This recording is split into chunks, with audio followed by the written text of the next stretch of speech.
Guys as you know, pro rider 1000 aka Agastya Chauhan की Yamuna expressway पर एक बाइक एक्सीडेंट में डेथ हो गई थी। तो इस वीडियो में अगस्त्या चौहान एक्सीडेंट से रिलेटेड बहुत सारे अपडेट्स हैं, जिसमें हम बात करने वाले हैं असल में हुआ क्या था, फेक न्यूज कौन फैला रहा है, और आमिर माजिद जो कि प्रो राइडर के साथ थे तो उनके होते हुए एक्सीडेंट हुआ कैसे, और वहाँ कौन से एविडेंस और विटनेस थे जिनसे पता लग जाएगा कि एक्सीडेंट किया किसने। तो फर्स्ट ऑफ ऑल, जब प्रो राइडर का एक्सीडेंट हुआ था तो बहुत सारे YouTubers and news channels fake news दे रहे थे कि प्रो राइडर की बाइक 300 की स्पीड पर थी जिसकी वजह से एक्सीडेंट हुआ। तो ड्रैगर Z900 जो कि अगस्त्या के फ्रेंड हैं, वो अगस्त्या के फादर से मिले और उन्होंने काफी सारी बातों से पर्दा उठाया। उन्होंने बताया कि news channel and YouTubers pro rider के एक्सीडेंट को ओवर स्पीडिंग का केस बता रहे हैं, जबकि ये एक हिट एंड रन का केस है, क्योंकि बाइक 300 की स्पीड से क्रैश होती तो बाइक में कुछ नहीं बचता, जबकि बाइक का आगे से राइट वाला हिस्सा डैमेज हुआ था और बाइक के टायर फट गए थे। साथ ही उन्होंने डायरेक्ट नाम लेते हुए एलिगेशन लगाया कि कार्तिक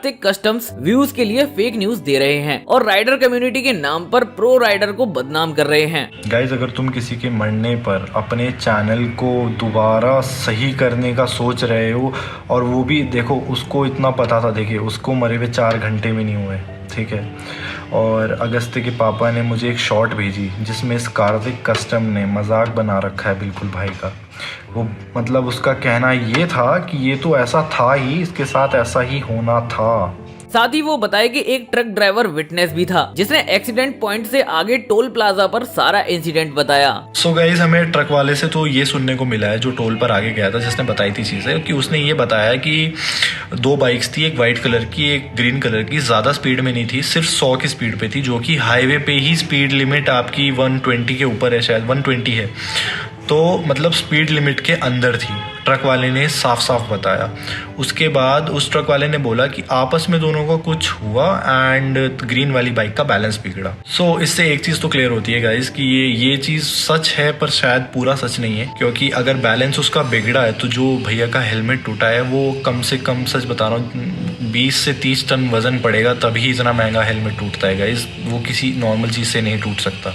भैया की बॉडी पर और कहीं भी कोई भी चोट नहीं है, सिर्फ और सिर्फ हेलमेट टूटा है, उसकी वजह से सिर्फ दब गया था ये वाला एरिया पूरा अंदर को, सिर्फ ये हुआ है। तो जैसे कि प्रो राइडर 1000 मोटो व्लॉगिंग कर रहे थे तो उनके फ्रेंड ने बताया कि जब वो राइड पर निकले थे तो उनके पास 3 कैमरे थे, जिसमें से 2 गोप्रो थे और एक 360 था। पर जब पुलिस को डेड बॉडी मिली तब वहाँ पर सिर्फ एक बंद कैमरा मिला और बाकी के 2 कैमरे गायब थे। जिस भी आदमी पर वो कैमरा है, हमें आपसे कैमरा नहीं चाहिए, हमें आपको आगे नहीं लाना, हमें कुछ भी आपको चोर नहीं ठहराना, कुछ नहीं, हम आपको कुछ नहीं कह रहे। उनके पापा की बस ये रिक्वेस्ट है कि आप फेक आईडी बनाओ, आप कुछ भी बनाओ, आप कैसे भी करके वो क्लिप हमारे तक भेज दो, जिसमें ये क्लियर हो जाएगा कि उसको किसने टक्कर मारी है। और अब बात करते हैं आमिर माजिद के बारे में। तो जिस दिन एक्सीडेंट हुआ था आमिर माजिद अगस्त्या के साथ थे, तो सभी लोग ये बोल रहे थे कि तुम दोनों के बीच में ही कुछ हुआ था जिसकी वजह से ये एक्सीडेंट हुआ है। सो रिसेंटली आमिर माजिद अपनी वीडियो में पूरा किस्सा बताए और साथ में अपनी बाइक भी दिखाए कि अगर उनका झगड़ा हुआ होता या उन्होंने हिट किया होता तो बाइक पर कुछ स्क्रैच तो होता, पर बाइक तो बिल्कुल ठीक ठाक थी। और साथ ही आमिर माजिद UK07 राइडर को टारगेट करते हुए बोले कि अनुराग डोभाल आज तो रेस्ट इन पीस मेरे भाई करके स्टोरी डाल रहे हैं, जबकि पास्ट में अगस्त्या को UK07 राइडर की वजह से ही बहुत सारी प्रॉब्लम्स को फेस करना पड़ा था। साथ ही वो अपनी वीडियो में इंसिडेंट का अपना वाला वर्जन बताए, और अगर आपको वो वीडियो देखनी है तो डिस्क्रिप्शन में लिंक है, आप जाके देख सकते हैं। और अब बात करते हैं एविडेंस के बारे में। तो भाई जिसके पास भी वो कैमरे हैं तो भाई कैसे भी करके उन फुटेजेस को उनके फादर तक पहुंचा दो, तो जिसकी वजह से भी ये एक्सीडेंट हुआ है